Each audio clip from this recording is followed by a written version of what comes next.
चलो, आज बात करते हैं जेईई या फिर एमएचटी सीईटी या आप कोई और सभी कॉम्पिटिटिव एग्जाम दे रहे हैं जिसमें फिजिक्स केमिस्ट्री मैथ्स या फिजिक्स केमिस्ट्री बायो आती है। तो उन सभी एग्जाम्स के लिए आप इस टाइम टेबल को यूज़ कर सकते हो। तो अब आते हैं देखो टाइम टेबल के ऊपर। मैंने टाइम टेबल में दो तरीके से बनाया है, मंडे टू सैटरडे और संडे का हमारे पास अलग शेड्यूल है क्योंकि संडे हम और चीज़ों पे भी थोड़ा थोड़ा टाइम देंगे। तो क्या करेंगे देखो, 6 AM इज़ वेकअप टाइम। आप सुबह उठो, अपना सुबह सारा काम करो, नहाना धोना ब्रेकफास्ट करना ये सब चीज़ें, 7 बजे बैठ जाओ पढ़ने। अब सुबह उठते ही आती है थोड़ी थोड़ी नींद। उस नींद को अवॉइड करने के लिए हम लोग क्या करेंगे, सुबह सुबह पढ़ लेंगे फिजिक्स। अगर आप चाहते हो तो आप यहाँ पे मैथ्स को भी डाल सकते हो, जो भी सब्जेक्ट आपको बहुत ज़्यादा इंटरेस्ट लाता हो, चाहे केमिस्ट्री हो फिजिक्स हो मैथ्स हो, उस सब्जेक्ट को आप यहाँ पे रख सकते हो। I think physics is a fine subject to start with क्योंकि सुबह बहुत ज़्यादा फ्रेश माइंड होता है और फिजिक्स थोड़ा टिपिकल टाइप ही होता है। तो आप आराम से फिजिक्स को पढ़ो इस टाइम पर। ठीक है, 2.5 आवर आपका फिजिक्स का मेन सेशन है। फिर 9:30 से 10:30 आप अपना ब्रेक लो, थोड़ा सा कुछ खाओ पियो, वॉक करो, एक्सरसाइज करो, जो भी करना है थोड़ा बहुत, थोड़ा चिल करो। 10:30 से 1 PM तक हम पढ़ेंगे केमिस्ट्री का सेशन। केमिस्ट्री पढ़ेंगे पूरा अच्छे से। अच्छा, ये सेशन को भी हमें कैसे पढ़ना है, इस सेशन को हम डिवाइड करेंगे 3 तरीके से। 3 तरीके से मतलब आप कैसे डिवाइड करोगे, एक तो हमें क्या करना है, अपना नया पढ़ना है, पीछे का एक बार ही देख लेना है क्या पढ़ा था, और हमें सबसे इंपॉर्टेंट चीज़ करना है प्रीवियस ईयर क्वेश्चन, कम से कम 1 घंटा दो क्वेश्चन करने के लिए। ठीक है, बाकी 1.5 घंटा चाहे आप कुछ नई चीज़ें पढ़ो कुछ भी करो, बट 1 घंटा कम से कम इस टाइम के अंदर क्वेश्चन करो, प्रीवियस ईयर क्वेश्चन।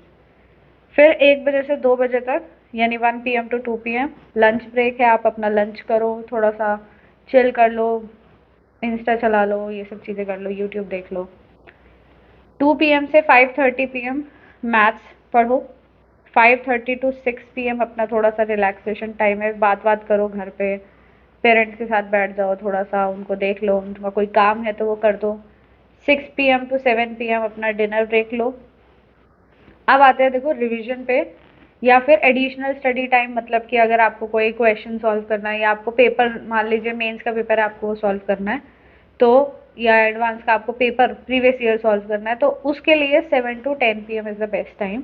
यहाँ पे आपको कंप्लीट 3 आवर्स मिलेंगे, आराम से अच्छे से सारा कुछ जो भी मैनेज करना है पढ़ो, और पढ़ के अपना 10 बजे सो जाओ, अच्छी खासी नींद लो। 10 to 6 आप जो है सो रहे हो, तो that means 8 hours of sleeping are is sufficient. तो इस पूरे टाइम टेबल के अंदर हमारे पास तीनों चीज़ों का परफेक्ट बैलेंस है। हम पढ़ रहे हैं, हमारी नींद पूरी हो रही है, हमारे को प्रॉपर वर्कआउट करने का, एक्सरसाइज करने का, थोड़ा सा घर में इंटरेक्ट करने का, सब चीज़ों का सफिशिएंट टाइम मिल रहा है। आप चाहो तो ये टाइमिंग्स को थोड़ा थोड़ा इंक्रीज भी कर सकते हो, but I think these are sufficient times. अगर इतना टाइम भी हम इफेक्टिव लर्निंग करेंगे तो बहुत बढ़िया हो जाएगा। नेक्स्ट आता है देखो संडे का शेड्यूल है हमारे पास। अब संडे को थोड़ा सा एक्स्ट्रा चीज़ों पे भी हम एफर्ट डाल देंगे, जैसे कि अभी पहले 6 AM we will wake up, 7 to 10 AM हमारा केमिस्ट्री का रिवीजन हो गया। आप चाहो तो वही शफल अप कर सकते हो, कभी फिजिक्स पहले पढ़ ली, कभी केमिस्ट्री, कभी math, that's up to you, but उसको पहले से ही फिक्स रखो। उस टाइम बैठ के सोचोगे तो आधा घंटा उस सोचने में ही निकल जाएगा। फिर आ जाओ 11 AM to 12 PM, this time is for वही आपका ब्रेक्स, रिलैक्सेशन, स्नैक्स, ये सब चीज़ें करो। 12 PM to 3 PM physics revision हो गया। 3 PM to 4 PM lunch break है आपका। आप चाहो तो बीच में लंच करके और थोड़ा बहुत फिजिक्स को बाद में नीचे शफल अप कर सकते हो, अकॉर्डिंगली जैसा भी आपका लंच टाइम हो। 4 PM to 6 PM हमारे कुछ ऐसे एक्टिविटीज़ है, जैसे आपको बाहर थोड़ा बहुत खेलने का मन है, अपने फ्रेंड से कुछ बात बात करने का मन है, या कोई भी इस तरीके की चीज़ है तो वो आप कर सकते हो।